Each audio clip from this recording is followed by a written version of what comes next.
Sahabat Formula 1, sebuah berita mengejutkan hadir tepat beberapa hari menjelang Grand Prix Italia dan tidak ada yang menduganya. Dua mesin dengan spesifikasi A22 telah siap sejak beberapa minggu lalu, namun Ferrari belum juga memutuskan apakah mesin-mesin tersebut benar-benar akan dibawa ke Monza. Anda tidak salah dengar. Pasalnya, uji ketahanan di bangku, uji coba belum selesai sepenuhnya dan keputusan akhir baru akan diambil pada akhir pekan ini. Saya akan menjelaskan kepada Anda mengapa sebuah mesin yang sudah siap bisa tetap tersimpan di pabrik lengkap dengan kisah di balik layar dari sel pengujian di Maranello yang benar-benar akan membuat Anda terkejut. Namun bukan hanya itu, karena rencana lengkap untuk bagian akhir musim juga telah terungkap. Rencana tersebut bahkan mencakup sebuah langkah mundur sukarela di Singapura, di mana Ferrari akan kembali menggunakan mesin lama yang sudah aus. Selain itu, ada pula putusan resmi dari federasi mengenai sistem A2 yang baru saja diterbitkan, beserta peringkat lengkap para produsen mesin. Dan terakhir, ada kebenaran tentang ambisi nyata Ferrari di kuil kecepatan ini, karena di Maranello mereka sangat menyadari bahwa sirkuit tersebut bukan tempat yang ideal untuk mereka. Sekarang mari kita bahas semuanya secara mendetail. Jika Anda tidak ingin melewatkan pembaruan apapun tentang Ferrari dan Formula 1, tinggalkan suka pada video ini dan berlangganan saluran ini agar selalu mendapat informasi terkini. Dengan itu, mari kita langsung mulai analisis mendalam ini. Kita mulai dari berita paling mengejutkan.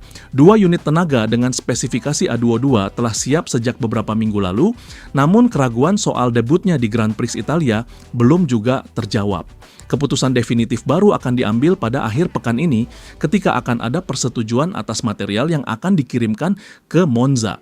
Mungkin terdengar seperti sesuatu yang tidak masuk akal, tetapi ini adalah cerminan dari kenyataan yang sangat dipersulit oleh regulasi yang berlaku saat ini. Jeda musim panas yang diwajibkan pun tidak membantu karena penutupan pabrik memperpanjang waktu verifikasi mesin 6 silinder baru ini. Uji ketahanan mengharuskan sebuah unit melewati seluruh siklus hidupnya tanpa masalah keandalan apapun, dan untuk mendapat persetujuan, mesin tersebut harus melewati bangku uji yang setara dengan jarak minimal 6 Grand Prix. Dan disinilah detail yang sangat sedikit orang ketahui. Di dalam divisi mesin Gestione Sportiva tersedia 21 sel pengujian yang dilengkapi dengan bangku uji paling modern, namun batasan biaya dan keinginan untuk menyamakan posisi semua pihak mengharuskan hanya 2 atau 3 sel saja yang digunakan, dengan batasan jam operasional yang ketat sehingga memperpanjang waktu proses lebih jauh lagi. Dan ada yang lebih rumit lagi. Jika muncul masalah keandalan dan diperlukan perubahan sekecil apapun, siklus persetujuan harus dihentikan dan dimulai dari awal. Ini adalah pekerjaan yang sangat teliti dan terperinci, di mana satu butir pasir saja sudah cukup untuk menghentikan mekanisme yang harus berjalan sempurna tanpa hambatan. Sejauh ini tidak ada masalah keandalan yang muncul, namun lampu hijau baru akan diberikan setelah persetujuan final. Mari kita lihat apa yang dijanjikan oleh mesin ini. Disebutkan bahwa mesin 6 silinder ini memiliki sekitar 15 tenaga kuda lebih banyak dan kurva tenaga yang sepenuhnya berbeda yang bertujuan untuk mempersempit jarak dari para pesaing sekaligus meningkatkan fase pengisian ulang sistem hibrida. Bukan hanya modifikasi pada turbo Garrett yang dilakukan, tetapi juga ada intervensi di ruang pembakaran yang memungkinkan penggunaan bahan bakar baru yang telah disetujui oleh Shell khusus untuk Monza secara lebih optimal. Peningkatan performa ini berasal dari efek gabungan antara bensin dengan nilai kalori lebih tinggi dan unit penggerak yang telah disempurnakan. Kelompok turbo kompresor baru ini juga diharapkan membantu mesin mempertahankan tenaganya secara lebih efektif, memberikan performa lebih baik di lintasan lurus panjang, dan berbagai komponen minor juga telah ditinjau ulang. Kini kita sampai pada bagian strategi yang paling menarik. Karena keputusan untuk debut di Monza telah dikaji dengan sangat cermat. Ferrari akan menyetujui unit tenaga keempat musim ini di sana, sementara 3 mesin pertama yang digunakan sepanjang tahun akan tetap dalam rotasi, terutama dipakai dalam sesi latihan bebas di berbagai akhir pekan balapan. Tujuannya sangat jelas, yaitu memaksimalkan masa pakai yang berguna dari unit-unit yang paling canggih dan bertenaga. Dan justru rotasi inilah yang menjelaskan langkah berikutnya yang pasti akan menjadi bahan diskusi. Karena tepat setelah Grand Prix Italia, Ferrari sudah siap mengambil langkah mundur sukarela di Singapura. Jika sisa jarak tempuh memungkinkan, Maranello berencana mengikuti pendekatan serupa dengan yang diterapkan di Hungaria. Mengingat Marina Bay tidak terlalu menuntut dari sisi unit tenaga, tim kemungkinan akan menggunakan mesin yang sudah aus tanpa pembaruan terbaru. Logikanya sangat tepat, karena dengan cara ini Ferrari dapat menjaga unit-unit terbarunya untuk fase akhir musim yang menentukan, menghindari situasi di mana fleksibilitas rotasi komponen menjadi sangat terbatas di balapan-balapan terakhir. Sebuah kondisi yang sudah harus dihadapi oleh beberapa pesaing mereka. Kini kita beralih ke putusan resmi yang baru saja diterbitkan. Federasi telah mengumumkan hasil evaluasi sistem A2 untuk 2 periode pertama musim ini dan gambaran akhirnya kini sudah jelas. Mari kita ingat kembali cara kerja mekanisme ini. Mekanisme ini bertujuan untuk menyeimbangkan performa mesin termal yang memiliki kesenjangan sebesar atau lebih dari 2% dibandingkan dengan unit referensi. Untuk periode pertama yang berakhir di Kanada, peringkat tersebut telah dikonfirmasi bahkan setelah permintaan peninjauan yang diajukan oleh Red Bull. Mesin tim Austria tetap menjadi tolok ukur mutlak, dan justru karena itu mereka tidak dapat mengembangkan unit tenaganya. Mercedes dimasukkan dalam kisaran kerugian antara 2 hingga 4%, sehingga mendapatkan kesempatan untuk melakukan satu rehomologasi tambahan tahun ini dan satu lagi pada tahun 2027. Sementara itu, Audi, Ferrari, dan Honda ditempatkan dengan kesenjangan lebih dari 4%, sehingga mendapatkan 2 rehomologasi tambahan pada tahun 2026 dan 2 lagi pada tahun 2027, ditambah peningkatan batas pengeluaran dan sesi bangku uji yang sesuai. Inilah penjelasan mengapa Ferrari dapat membawa pembaruan kedua justru ke Monza.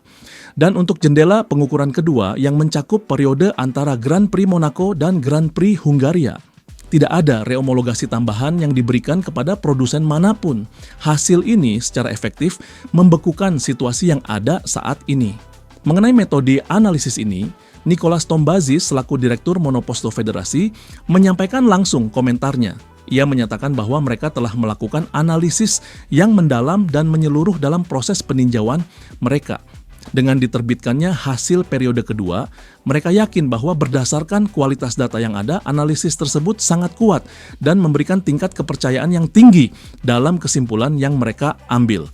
Ia menambahkan bahwa ini adalah tahun pertama sistem ini berjalan, sehingga wajar jika ada area yang dapat dikembangkan seiring waktu, sejalan dengan diskusi bersama semua produsen.